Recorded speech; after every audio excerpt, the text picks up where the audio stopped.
नमस्कार, माउन्टेन समाचारमा स्वागत छ। म मन्जु कार्की। नमस्कार, म सचिता बुढाथोकी। सुरुमा अहिलेसम्मका मुख्य समाचार।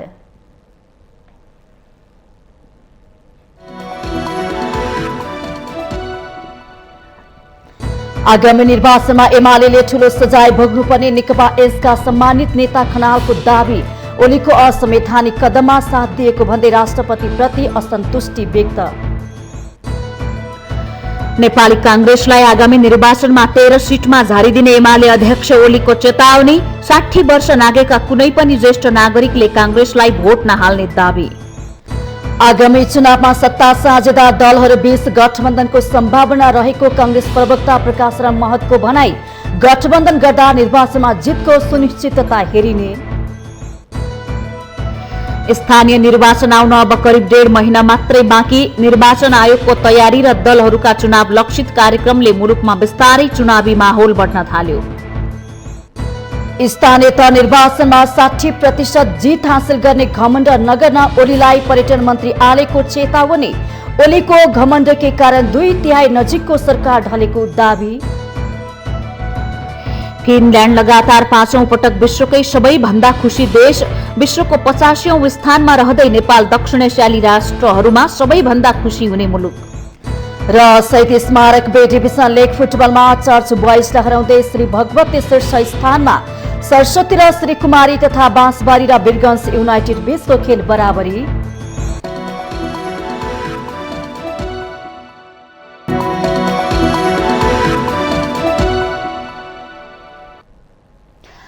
अब समाचार विस्तारमा।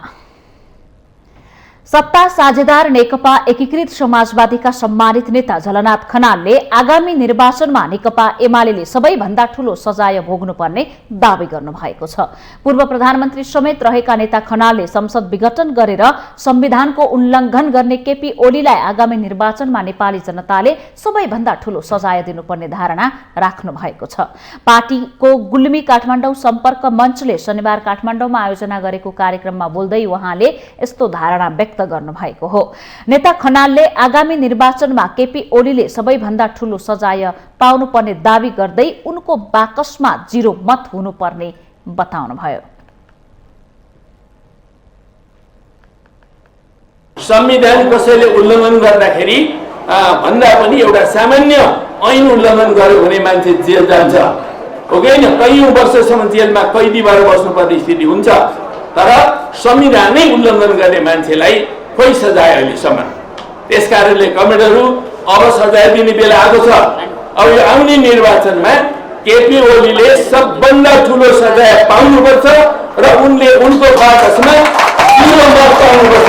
0 मत तब मात्रै वास्तवमा चाहिँ नि नेपाली जनताले सही ढङ्गले संविधानको रक्षा गरेको ठहरिन्छ।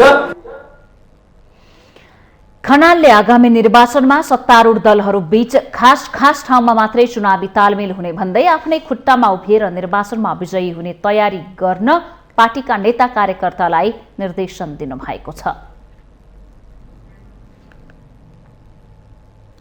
नेकपा एकीकृत समाजवादीका अध्यक्ष माधव कुमार नेपालले एमाले र माओवादी केन्द्र एकता भई गठन भएको नेकपाको निरन्तरता आफ्नो पार्टीले गरिरहेको दावी गर्नु भएको छ। गोरखामा शनिबार आयोजित पार्टीको कार्यक्रममा अध्यक्ष नेपालले मूलधारको आफ्नो पार्टी भएको दावी गर्नु भएको हो। केपी शर्मा ओली एमालेका अध्यक्ष भएर पार्टीलाई दुरुपयोग गरेको आरोप पनि उहाँले लगाउनु भएको छ। सूर्यमा ग्रहण लागिसकेको भन्दै उहाँले एकीकृत समाजवादी पार्टी नै मूलधार भएको जिकिर गर्नुभयो। पार्टी अहिले सुदूरपश्चिम र मध्य प्रदेशमा सबैभन्दा ठूलो रहेको र प्रदेश 1 र बागमतीमा सरकारको नेतृत्वमा रहेको पनि उहाँले बताउनु भएको छ। एमाले छोडेर एकीकृत समाजवादी प्रवेश गर्ने नेता कार्यकर्ताको ठूलो लहर आइरहेको दावी गर्दै उहाँले अबको चुनावले आफ्नो पार्टी जनतामा स्थापित हुने र एमाले कमजोर बन्ने जिकिर गर्नुभयो। कार्यकर्तालाई उच्च मनोबलका साथ प्रत्येक वडा र पालिकामा संगठन विस्तार गर्न पनि अध्यक्ष नेपालले निर्देशन दिनुभयो।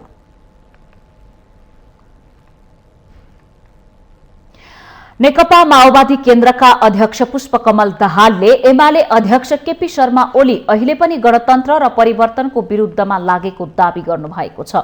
सिन्धुलीमा पार्टी कार्यालय उद्घाटन कार्यक्रमलाई शनिबार सम्बोधन गर्दै दाहालले एमाले अध्यक्ष ओलीलाई परिवर्तन पाच्य नभएको पनि आरोप लगाउनुभयो। गणतन्त्र र राजनीतिक परिवर्तनको विरुद्धमा भइरहेका गतिविधि रोक्नका लागि माओवादी, कांग्रेस र अन्य वामपन्थी दलहरू एकजुट हुनुपर्ने दाहालको भनाइ छ। संविधानको समावेशी र समानुपातिकता, दलित, महिला, मधेसी, आदिवासी जनजाति, उत्पीडित मजदूर, किसानले मौलिक अधिकार पाएको तथा राज्यका निकायमा उनीहरूको प्रतिनिधित्व भएको नरुचाएकाहरूले मुलुकमा अस्थिरता ल्याउन खोजेको दाहालको भनाइ थियो। शान्ति सम्झौतामा हस्ताक्षर गर्ने माओवादी र कांग्रेस लगायतका वामपन्थी एकजुट भएर अगाडि नबढ्ने हो भने कुनै पनि बेला देशमा दुर्घटना हुने खतरा रहेको दाहालको आशंका छ। दाहालले पार्टी कार्यकर्तालाई आराम गर्ने अवस्था नरहेको भन्दै गाउँघर जान निर्देशन दिनुभएको छ। आफू पनि दिनदिनै विभिन्न जिल्ला दौडाहामा रहेको भन्दै उहाँले कार्यकर्तालाई जनताको घर दैलोमा गएर पार्टीको पक्षमा काम गर्न आह्वान गर्नुभएको छ। स्थानीय तहको निर्वाचनलाई सामान्य रूपमा नलिन पनि दाहालले कार्यकर्तालाई निर्देशन दिनुभयो। साथै उहाँले गठबन्धनको भरमा नपर्न पनि कार्यकर्ताहरूलाई सचेत गराउनु भएको छ।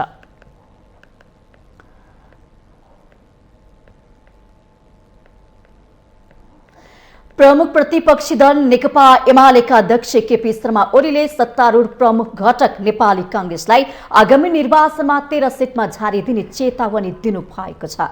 अध्यक्ष ओलीले देशलाई बर्बाद पार्ने गठबन्धन सरकारको नेतृत्व गरिरहेको कांग्रेसलाई आगामी निर्वाचनमा 13 सिटमा सीमित हुने गरी चुनावी अभियानमा लाग्न पनि पार्टीका नेता कार्यकर्तालाई निर्देशन दिनु भएको हो।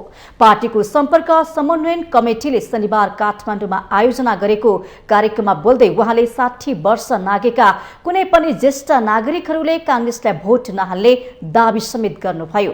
कांग्रेस, माओवादी केन्द्र लगायतका सत्तारूढ दलहरूले चेताइसकेको हुनाले युवाहरूले पनि ती पार्टीहरूलाई मत नदिने उहाँको तर्क छ। अध्यक्ष ओलीले माओवादी केन्द्रलाई गत संसदीय निर्वाचनमा आफूहरूले जोगाई दिएको र माधव नेपालहरू अबको निर्वाचनपछि समाप्त हुने दावी गर्नुभयो। परपराले 5 वर्ष अगाडि 23 सिटमा झर्या होइन, कांग्रेसलाई 13 मा झार्दिनुपर्छ। अहिले लाग्नुहोस्, बुढाबुढी ज्येष्ठ नागरिकहरूले 60 भन्दा माथिका मान्छेले कांग्रेसलाई भोट हाल्दैनन्। युवाहरू यस्तो गठबन्धन, यस्तो कांग्रेस, यस्तो माओवादीलाई युवाले चेतेका छैनन्। त्यसकारण अब युवाले पनि भोट हाल्दैनन्। उहाँले सत्तारूढ दलहरूको निधराम हुने गरी स्थानीय तह निर्वाचनको तयारीमा आफ्नो पार्टी लागि पर्ने बताउँदै अदालतबाट बनेको वर्तमान सरकारलाई जनताको मतबाट हराउने दोहोर्याउनुभयो। बनाइदिएको गठबन्धन हो यो, चुनावले बनाएको हो र भोटले बनाएको हो र जनताले बनाएको हो र जनताका आँगनमा लगेर यिनीहरूलाई पछार्नु। अदालतले बनाएका काँचो सिसाका गठबन्धन, अदालतले बनाएको सरकार, मुद्दा जितेर आएका सरकार मुद्दा लड्न जा भन्दिने, जनताका बिच हामी जाने, जनताको हामीले दिने, मुद्दा लड्ने यिनलाई पठाए। अध्यक्ष ओलीले विभिन्न जालझेल, तिगडम र षड्यन्त्र गरेर आफ्नो पार्टीलाई सरकारबाट हटाउने काम गरेको भन्दै अब फेरि हट्नु नपर्ने गरी पार्टीले आगामी निर्वाचनमा जित हासिल गर्नुपर्ने बताउनु भएको छ। नेपाली कांग्रेसका प्रवक्ता डाक्टर प्रकाश शरण महतले आगामी चुनावमा सत्ता साझेदार दलहरू बीच गठबन्धनको सम्भावना रहेको बताउनु भएको छ। शनिबार नेपाल प्रेस युनियन बाँकेले नेपालगञ्जमा आयोजना गरेको पत्रकार भेटघाटमा प्रवक्ता डाक्टर महतले कांग्रेसले गठबन्धन गर्दा निर्वाचनमा जितको सुनिश्चितता हेर्ने बताउनु भएको छ। निर्वाचनमा गठबन्धन गर्दा धेरै सीट जितिन्छ कि नगर्दा धेरै जितिन्छ कि त्यो आंकलन गरेर मात्रै गठबन्धन गर्ने वा एक्लै चुनावमा लड्ने निर्णय हुने बताउनु भयो। प्रवक्ता महतले सत्ता गठबन्धनमा रहेका दलहरूको प्रस्तावलाई पनि हेरिने बताउनु भएको छ। हरेक दलले निर्वाचनमा किन जान्छ भने धेरैभन्दा धेरै सिट जित्नको लक्ष्य नै त्यही र हामी कुन मोडेलमा जान्छौँ भन्ने कुरो के गर्दा बढी सिट आउँछ, गठबन्धन गरेर बढी सिट आउँछ, त्यसरी जान्छ। त्यस हुनाले गठबन्धनको सम्भावनालाई नकार्न सकिन्न, सम्भावना छ तर यसको कार्यान्वयन हामी कसरी गर्छौँ, त्यसको मोडालिटी के हुन्छ, त्यसमा चाहिँ अब गठबन्धनमा इच्छुक दलहरूको प्रस्ताव कसरी आउँछ, ती कुराहरूमा पनि निर्भर गर्छ। एक अर्को प्रसंगमा प्रवक्ता महतले एमसीसीका विषयमा धेरै कोणबाट भ्रम छर्ने प्रयास गरिए पनि त्यो विफल भएको बताउनुभयो। यस्तै कांग्रेसले शुरू गरेको घर घर जाने अभियानले स्थानीय स्तरमा रहेको एमसीसीको भ्रम पनि तोडिने उहाँको भनाइ छ।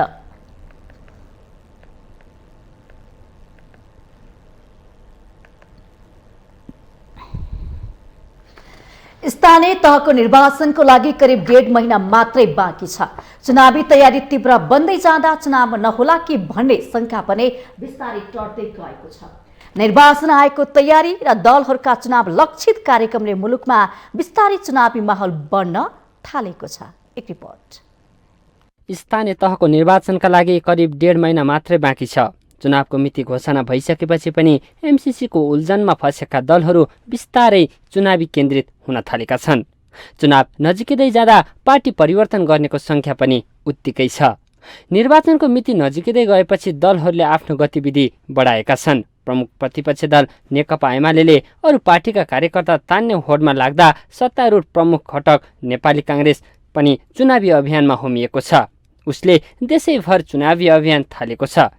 दलहरू आफ्नो गतिविधिमा केन्द्रित हुँदा चुनावी समीकरण हुने नहुने स्पष्ट भइसकेको छैन। तर चुनावमा होमिएका दलहरू जनतामाझ नयाँ कार्यक्रम र योजना लिएर जाने भन्दा पनि एक अर्कालाई कसरी हुन्छ खुइल्याएर परिणाम आफ्नो पक्षमा पार्ने कसरतमा देखिएको विश्लेषकहरूको बुझाइ छ। अथवा कांग्रेसलाई दिने कि एमालेलाई दिने कि माओवादीलाई दिने यिनै पार्टीहरू चाहिँ अब सल्लाहमा आएका हुनाले त्योभन्दा बाहेक त नेपाली जनतासँग अन्य विकल्प छैन।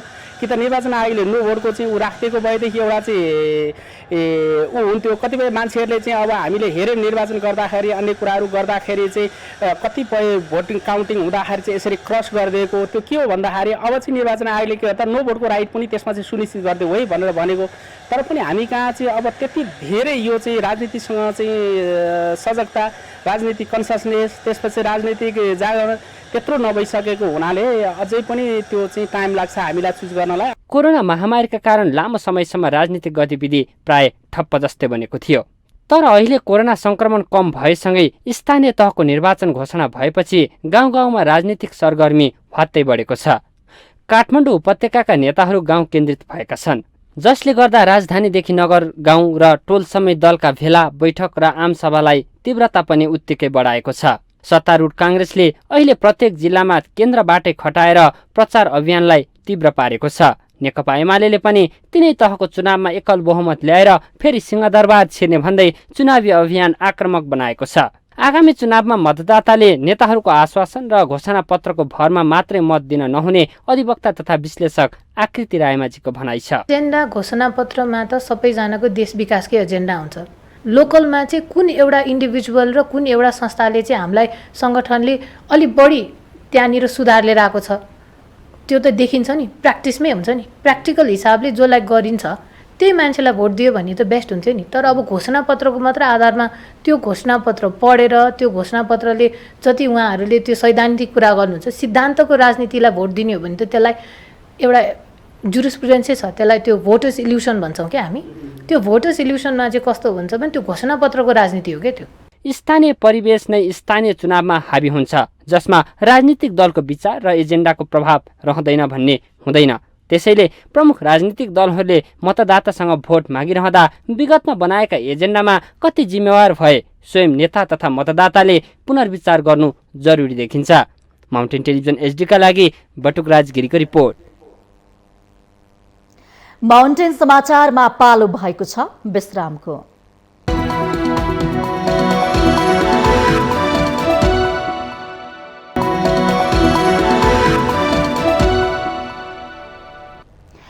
विश्रामपछि स्वागत छ। अब बाँकी समाचार। संस्कृति पर्यटन तथा नागरिक उड्डयन मन्त्री प्रेम बहादुर आलेले स्थानीय तह निर्वाचनमा 60% जित हासिल गर्ने घमण्ड नगर्न एमाले अध्यक्ष केपी ओलीलाई चेतावनी दिनुभएको छ।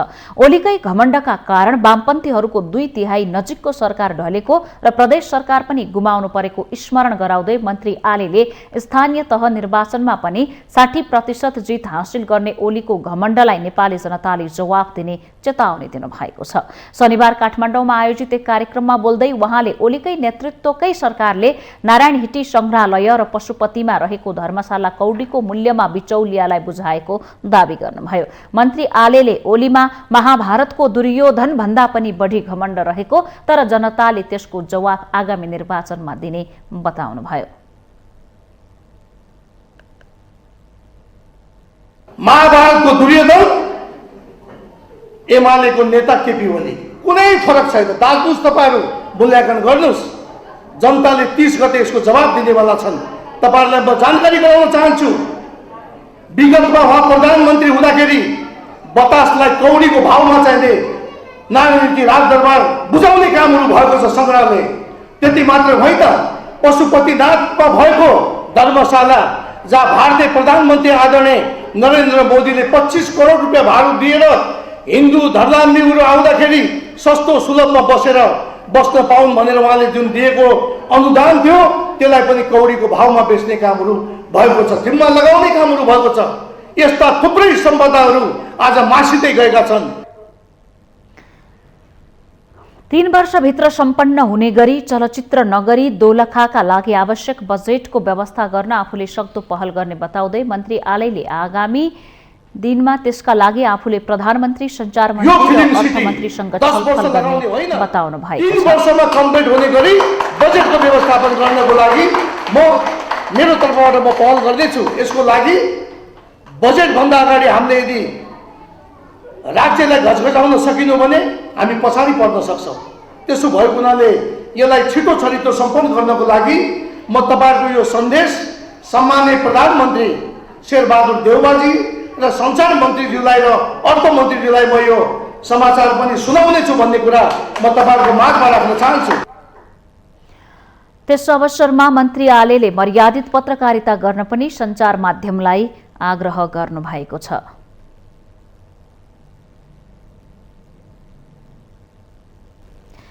पूर्व पश्चिम राजमार्गबाट बुटोल नपुगी रूपन्देहीका दक्षिण क्षेत्रमा रहेका पालिकाहरू जोड्ने तामनगर फर्सा टिकर सडकको दानव नदीको पुल उद्घाटन भएको छ। शनिबार गृहमन्त्री बालकृष्ण खानले यस्तो पुलको उद्घाटन गर्नु भएको हो। तामनगरदेखि सेमलार सडक खण्डको दानव नदीमा पुल निर्माण भएसँगै घुमाउरो बाटो प्रयोग गर्नुपर्ने बाध्यताबाट स्थानीयले निकास पाएका छन्। पुल निर्माणसँगै रूपन्देहीका झण्डै 1 दर्जन पालिकाहरू पुग्न सहज भएको छ। पुल झण्डै 1 वर्ष पहिला नै निर्माण सम्पन्न भइसकेको भए पनि शनिबार मात्रै गृहमन्त्री बालकृष्ण खानले पुलको औपचारिक उद्घाटन गर्नु भएको हो। निवासी दाजुभाइ दिदीबहिनीहरूको चाहना छ तिनाउ किरिडोरमा औद्योगिक क्षेत्र बनोस्, नयाँ रोजगारीका सम्भावनाहरू बढेर जाउन्।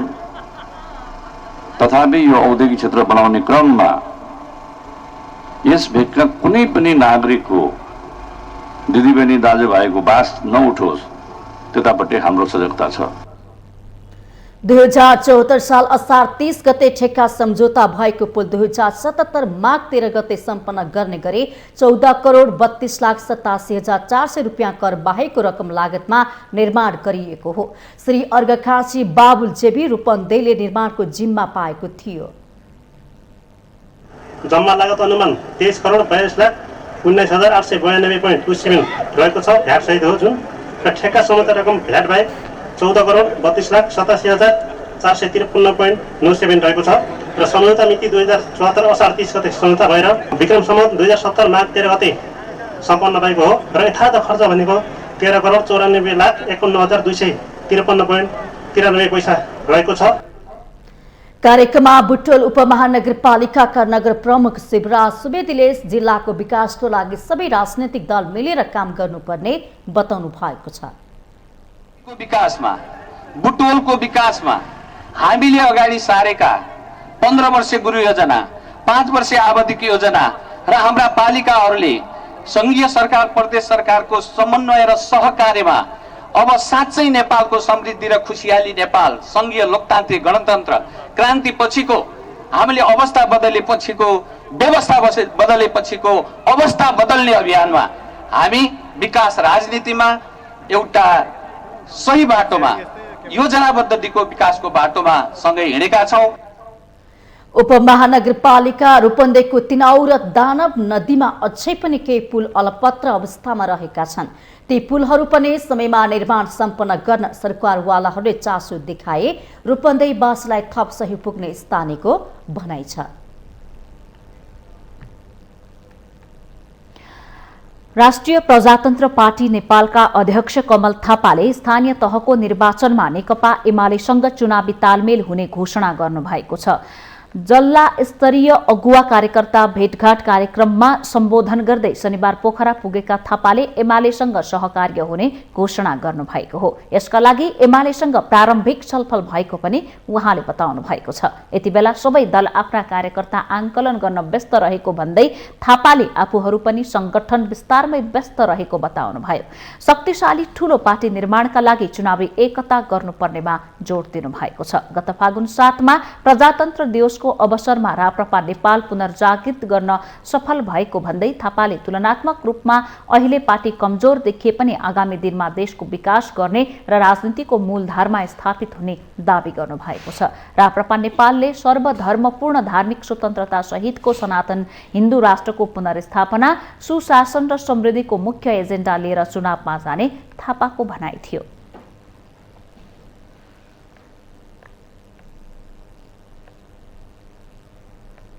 नेपाल र पूर्वी अफ्रिकी मुलुक सिसेल बीच द्विपक्षीय श्रम सम्झौता गर्ने सहमति भएको छ। गणतन्त्र सिसेल्सको भ्रमणमा रहेका श्रम, रोजगार तथा सामाजिक सुरक्षा मन्त्री कृष्ण कुमार श्रेष्ठसँग गणतन्त्र सिसेल्सका रोजगार तथा सामाजिक मामिला मन्त्री फ्याट्रिका फ्यानकोट र आन्तरिक मामिला मन्त्री इरोल फोन्स्काले गरेका द्विपक्षीय भेटवार्तामा दुई मुलुकबीच श्रम सम्झौता गर्ने सहमति भएको हो। रोजगार तथा सामाजिक मामिला मन्त्री फ्यानकोटसँगको भेटवार्तामा 1 महिनाभित्र द्विपक्षीय श्रम सम्झौतालाई टुङ्गोमा पुर्याउन संयुक्त कार्यदल गठन गर्ने सहमति भएको मन्त्री श्रेष्ठको सचिवालयले जनाएको छ। न्यूनतम योग्यता, भाषागत क्षमता, न्यूनतम पारिश्रमिक लगायतका सेवा सुविधा, कामदार छनौट र स्वदेश फिर्ती लगायतका विषयमा संयुक्त कार्यदलले तयारी गर्ने बताइएको छ।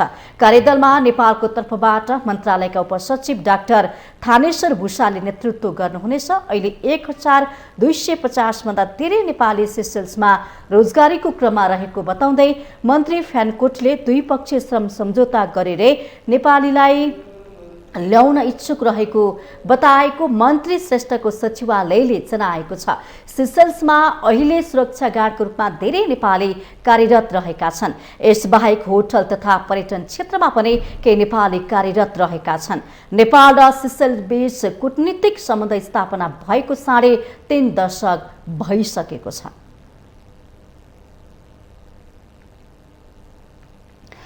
काठमाडौँ महानगरपालिकाका मेयर विद्यासुन्दर शाक्यले महानगरवासीले दिएको धेरै जिम्मेवारी आफूले पूरा गरिसकेको दावी गर्नुभएको छ।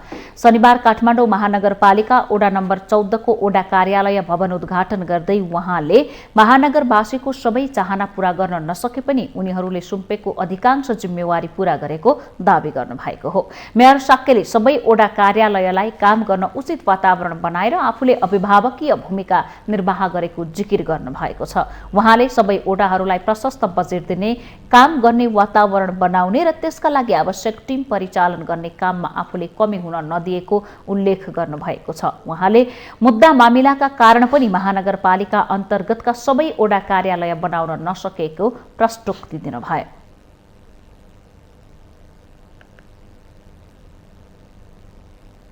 सबै पुरा गर्न नसके पनि धेरै जिम्मेवारी पुरा गरेको छ। मैले टिमलाई व्यवस्थित रूपमा परिचालन गरेका छौँ। सबैलाई उचित जिम्मेवारी दिएर काम पनि दिएका छौँ र काम गर्नेलाई सम्मान पनि दिएका छौँ। काम गर्न वातावरण पनि बनाइदिएका छौँ। काम गर्यो भने तर काम गर्न वातावरण दिएन भने काम गर्न सक्दैन। त्यही अनुसार मैले सबै वडा कार्यालयहरूलाई प्रशस्त बजेट पनि दिने, जिम्मेवारी पनि दिएर काम गराएका छौँ र अभिभावकीय भूमिका, व्यवस्थापकीय भूमिका मेयरले खेल्नुपर्छ भनेर हामीले खेलिरहेका छौँ। कार्यक्रममा बोल्दै उपमेयर हरिप्रभा खड्कीले शहरलाई व्यवस्थित बनाउन ढल व्यवस्थापनको कामलाई पहिलो प्राथमिकतामा राखेर सबै ओडा कार्यालयहरूको कामलाई अघि बढाइएको बताउनु भएको छ।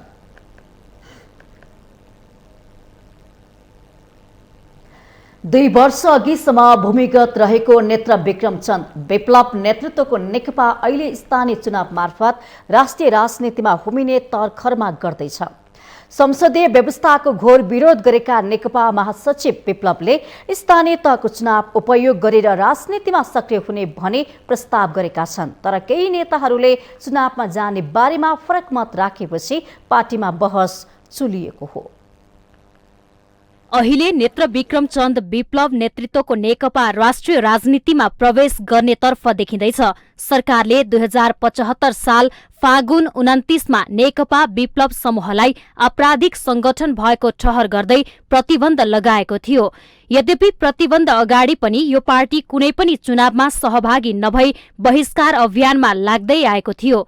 प्रतिबन्ध लगाएसँगै विप्लव नेतृत्वको पार्टी भूमिगत भएको थियो। विभिन्न स्थानहरूबाट पक्राउ परेका कार्यकर्ताहरूलाई रिहा गर्ने र दलमाथि लागेको प्रतिबन्ध फुकुवा गरिने सरकारसँग 3 बुँदे सम्झौता भएसँगै विप्लव लगायतका नेताहरू सार्वजनिक भएका थिए। तर मूल राजनीतिक धारमा आउने सहमति गरिसकेपछि पनि संसदीय व्यवस्थाको विरोध गर्दै आइरहेका विप्लवले अहिले चाहिँ निर्वाचनलाई प्रयोग गरेर अगाडि बढ्ने प्रस्ताव ल्याउनु स्वागत योग्य भएको विश्लेषक आनन्दराम पौडेलको धारणा छ। जसले विरोध गर्छ भइरहेको चाहिँ व्यवस्था भइरहेको सिस्टम प्रणाली र चलन परम्पराको चाहिँ यहाँ भनेर विरोध गर्छ, यो भएन भनेर भन्छ भने त्यो भन्दा हुनुपर्ने के हो भन्ने कुरा उहाँले नै बोकेर ल्याउनुपर्छ। जसले विरोध गर्छ त्यसले चाहिँ त्यो भन्दा बेटर मेनको तयारी पनि उसैले गर्नुपर्छ।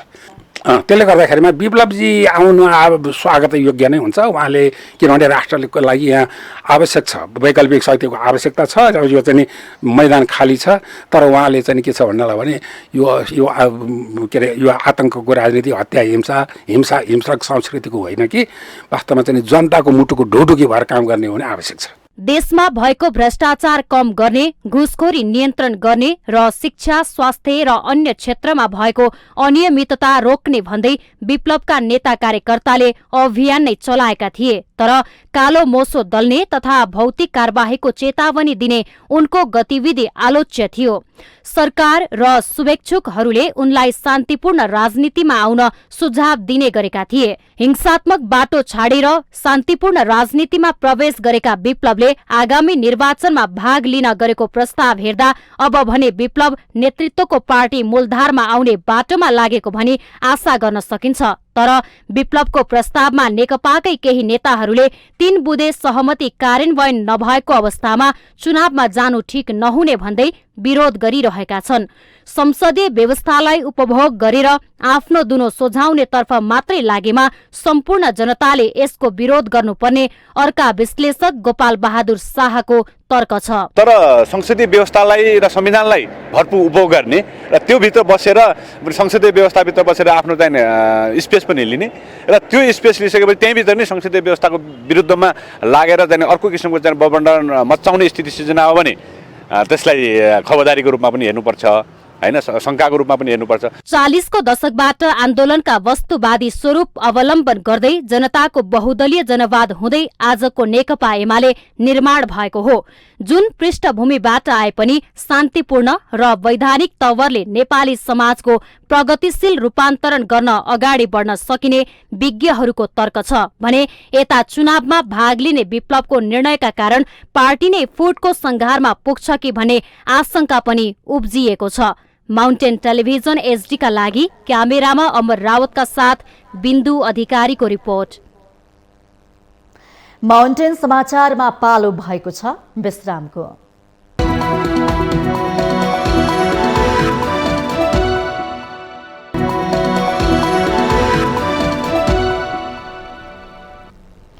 विश्रामपछि स्वागत छ। अब बाँकी समाचार। करिब 208 वर्ष पुरानो ऐतिहासिक सम्पदा समय फल्चा पार्टीको पुनर्निर्माण गरिएको छ। विभिन्न मुद्दा मामिलाका कारण बारम्बार पुनर्निर्माण अवरुद्ध भएको ललितपुरको पुलचोकमा रहेको सो फल्चाको शनिबार उद्घाटन गरिएको छ। 2065 सालमा सर्वोच्च अदालतले पुनर्निर्माणको काम गर्न आदेश दिँदा पनि बन्न नसकेको सो सम्पदाको पुनर्निर्माणको हाल आएर निर्माण सम्पन्न गर्न पाएकोमा ललितपुर महानगरपालिकाका मेयर श्रीबाबु महर्जनले खुशी व्यक्त गर्नुभएको छ। कुनै पनि चिज बन्न अथवा बनाउन पनि समय आउनु पर्दो रहेछ। तसर्थ समय आइपुग्यो, हामीले बनायौँ र अब सम्पन्न भयो। आज चाहिँ हामीले उद्घाटन गऱ्यौँ। योभन्दा अगाडि यो बनाउने सन्दर्भमा चाहिँ 2065 सालमा सर्वोच्चको अन्तिम फैसला अझसम्म पनि यथावतै छ। बनाउनुपर्छ, बनाउनु भन्ने चाहिँ थियो। तर यहाँ कारणवश विविध कारणले गर्दाखेरि चाहिँ यो काम चाहिँ भइरहेको थिएन र अब अन्ततः अहिले अन्तिम कालखण्डमा आएर यसको निर्माण भयो। सोपाटी नबनाउन माग गर्दै लालीगुराँस बहुउद्देश्य सहकारी संस्थाले जिल्ला अदालत पाटनमा मुद्दा हालेको थियो। उच्च अदालतले पाटनको फल्चा बनाउने पक्षमा फैसला गरेपछि यसको पुनर्निर्माण भएको हो। उद्घाटनमा बोल्दै मेयर महर्जनले सम्पदा प्रेमीहरूले समेत चिन्ता व्यक्त गरेको सो सम्पदा पुनर्निर्माण गर्न पाउँदा नगरवासी हर्षित भएको बताउनुभयो। सम्पदाको संरक्षण गर्ने विषयलाई मुद्दा मामिला बनाइएकोले यसको पुनर्निर्माणको काममा ढिलाइ हुन गएको ललितपुर महानगरपालिकाले जनाएको छ।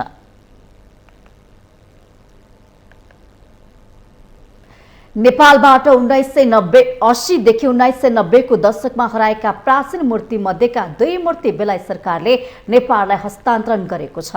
नेपाली दूतावास लन्डनमा एक विशेष समारोहका बीच बेलायत प्रहरीका तर्फबाट नेपाली राजदूत ज्ञानचन्द्र आचार्यलाई उक्त मूर्ति हस्तान्तरण गरिएको हो। 16औं शताब्दीमा काठमा कुदेको कलात्मक तोरणको मूर्ति काठमाडौँको हनुमान ढोका कुमारी बहालबाट हराएको थियो। यसैगरी 18औं शताब्दीतिर कुदिएको घुँडा टेकेर नमस्ते मुद्रामा रहेको ढुङ्गाको मूर्ति काठमाडौँको ओम बहार स्थित मञ्जुश्री मन्दिरबाट हराएको थियो। गृह मन्त्रालय र सुरक्षा निकायको सहयोगमा ती मूर्ति तिनका वास्तविक हकदारलाई फिर्ता गर्ने बेलायती सरकारको नीति अनुसार हराएका मूर्ति पुनः प्राप्त गरी नेपाललाई हस्तान्तरण गरिएको हो। मूर्ति हस्तान्तरण समारोहमा राजदूत आचार्यले बेलायत सरकार तथा प्रहरीलाई नेपाल सरकारको तर्फबाट कृतज्ञता व्यक्त गर्दै भविष्यमा पनि निरन्तर सहयोगको अपेक्षा रहेको दूतावासले जनाएको छ। दूतावासको स्वामित्वमा आएका सम्पदा चाँडै नेपाल फिर्ता ल्याइने जनाइएको छ।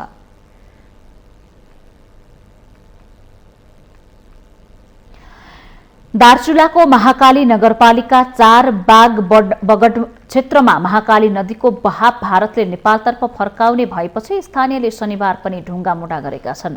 भारतको पिथौरागढ जिल्लाको धारचुला स्थित महाकाली नदीमा तटबन्ध निर्माण गर्न भारतले नदीको बहाव नेपालतर्फ फर्काउन लागेपछि स्थानीयले फेरि ढुङ्गा मुढा गरेका हुन्। वर्षायाममा महाकाली नदीले नेपालतर्फको तटबन्धमा क्षति गर्ने र बगड क्षेत्रमा बाढीको जोखिम बढ्ने भएकोले भारतले निर्माण गरिरहेको तटबन्ध निर्माण कार्य रोक्न स्थानीय आग्रह गरेका छन्। स्थानीयले ढुङ्गामुढा गर्न थालेपछि अप्रिय घटना हुन नदिन ठूलो संख्यामा नेपाल प्रहरी र सशस्त्र प्रहरी खटाइएको छ भने भारततर्फ एसएसबी तैनात भएको देखिएको छ। यसअघि फागुन 25 गते पनि भारतीय स्काभेटरले बगड र कलौन भिरमा महाकाली नदीको बहाव नेपालतर्फ फर्काउन खोज्दा स्थानीयले ढुङ्गामुढा गरी स्काभेटर फिर्ता पठाएका थिए। पछिल्लो समय दैनिक जसो भारतले मनोमानी ढंगले महाकाली नदीमा तटबन्ध निर्माण कार्यलाई तीव्रता दिएको छ। दिनहुँ हुने यस्ता घटनाले स्थानीयहरू आक्रोशित बने पनि यहाँका जनप्रतिनिधिहरू भने मौन रहेका छन्। भारतले धारचुला क्षेत्रमा तटबन्ध छँदाछँदै 10 मिटर महाकाली नदीको क्षेत्र ओगट्ने गरी महाकाली नदीमा पुनः तटबन्ध निर्माण गर्न थालेपछि महाकाली नदी साघुरिने र नेपालतर्फको तटबन्धमा क्षति पुग्ने तथा दार्चुला सदरमुकाम खलङ्गा बजार बाढीको जोखिममा पर्ने भन्दै स्थानीय चिन्तित बनेका छन्।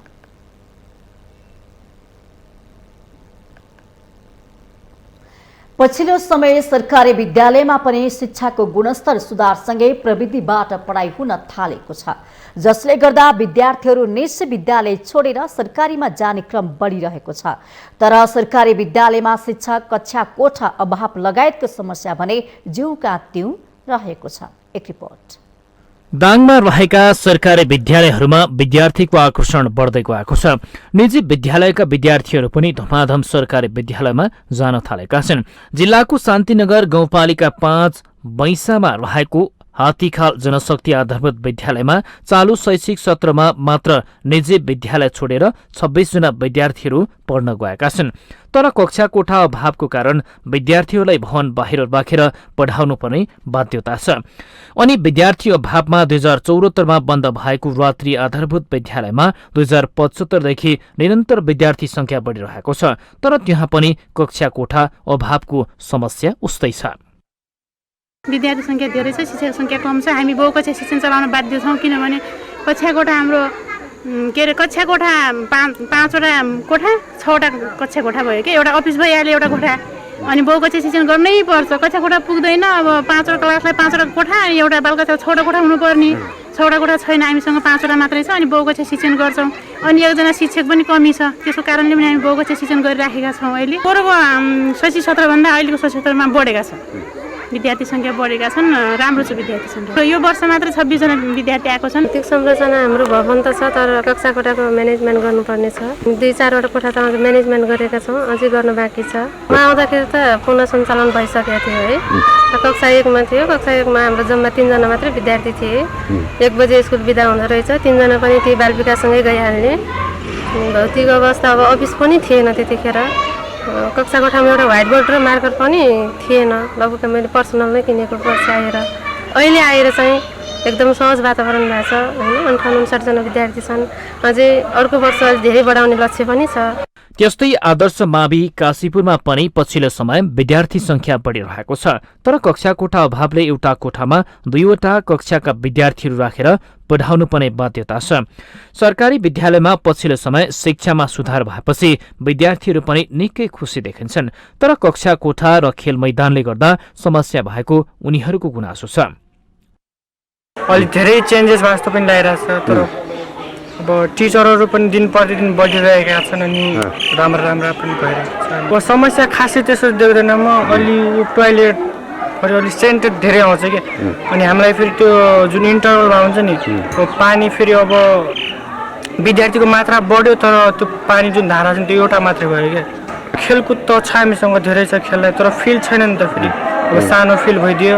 यता स्थानीय सरकारले भने सरकारी विद्यालयको शिक्षा सुधारको लागि सहयोग गर्दै आएको प्रतिक्रिया दिएको छ। हामी आइसकेपछि शैक्षिक सुधार भएको छ। मेरो वडामा एउटा विद्यालय बन्द भएको थियो र हामीले त्यसलाई फेरि नमुनाको रूपमा लैजानुपर्छ भन्ने उद्देश्यले मन्टेश्वरीबाट हामीले अगाडि बढाएका छौँ र अहिले हामीले 1देखि सुरु गरेका थियौँ। अहिले 3 कक्षा सञ्चालन भएको छ। अस्ति भर्खरै अभिभावक भेलाले आउँदो शैक्षिक सत्रबाट थप कक्षा 4 कक्षा सञ्चालन गर्ने भन्ने निर्णय गरेको छ।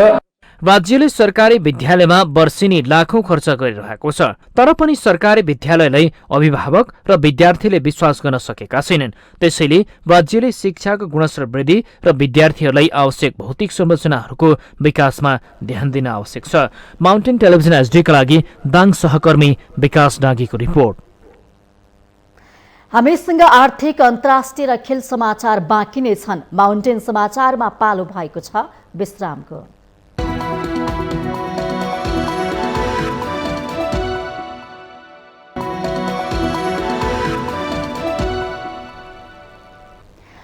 विश्रामपछि स्वागत छ। अब आर्थिक समाचार।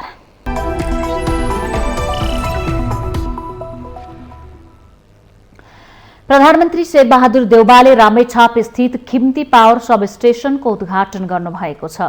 प्रधानमन्त्री देउवाले शनिबार रामेछापको मन्थली नगरपालिका 13 स्थित देवीटारमा निर्मित सब स्टेशनको उद्घाटन गर्नुभएको हो। खिम्ती सब स्टेशन 220-132 केभी क्षमताको केन्द्रीय विद्युत प्रणालीमा जोडिएको अहिलेसम्मको नेपालकै दोस्रो ठूलो सब स्टेशन हो। स्वदेशी लगानीमा निर्माण गरिएको 456 मेगावाट क्षमताको माथिल्लो तामाकोशी जलविद्युत आयोजनाको लट 4 अन्तर्गतको 220 केभीको प्रसारण लाइन र 220-132 केभीको सब स्टेशन निर्माणको काम पूरा भएको हो। यो सब स्टेशनले गोङगबर बाट आएको 220 केभी लाइनलाई खिम्ती हुँदै ढल्केबरसम्म जोड्नेछ भने सोही लाइनलाई 220, 132 केभी, 100 MVA को ट्रान्सफर्मर भई 132 केभी प्रसारण लाइनबाट काठमाडौँमा पनि जोडिनेछ। न्यू खिम्ती सब स्टेशनमा 456 मेगावाट क्षमताको माथिल्लो तामाकोशी जलविद्युत आयोजनाको बिजुली जोडिएको छ। यस्तै 52.4 मेगावाट क्षमताको लिखु दोस्रो र 24.1 मेगावाट क्षमताको लिखु ए जलविद्युत आयोजनाबाट उत्पादित बिजुली जोडिएको छ। राष्ट्रिय गौरवको आयोजनाको रूपमा परिचित माथिल्लो तामाकोशी जलविद्युत आयोजनाको अवलोकन तथा सब स्टेशनको उद्घाटन कार्यक्रममा ऊर्जा मन्त्री पम्फा भूषाल, नेपाल विद्युत प्राधिकरणका कार्यकारी निर्देशक कुलमान घिसिङ लगायतको उपस्थिति रहेको थियो।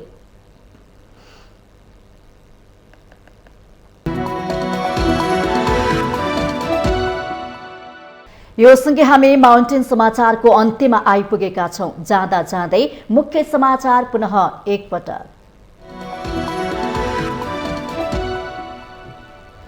आगामी निर्वाचनमा एमालेले ठूलो सजाय भोग्नुपर्ने नेकपा यसका सम्मानित नेता खनालको दाबी।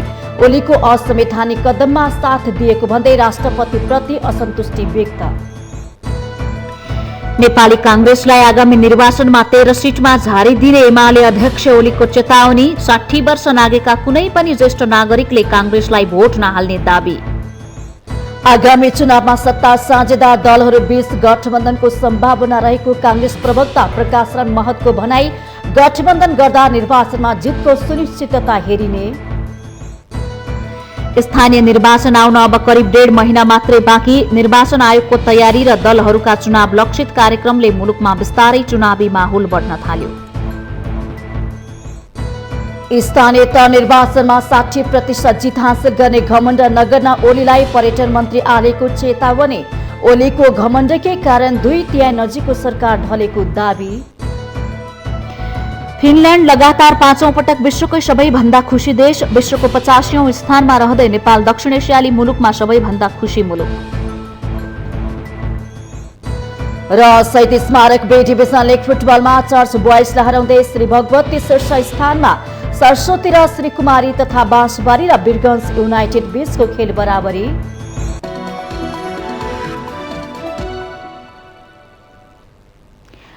माउन्टेन समाचार अहिलेलाई सकियो। सत्य, तथ्य र निष्पक्ष समाचारका लागि माउन्टेन टेलिभिजन HD हेर्दै रहनुहोला। नमस्कार।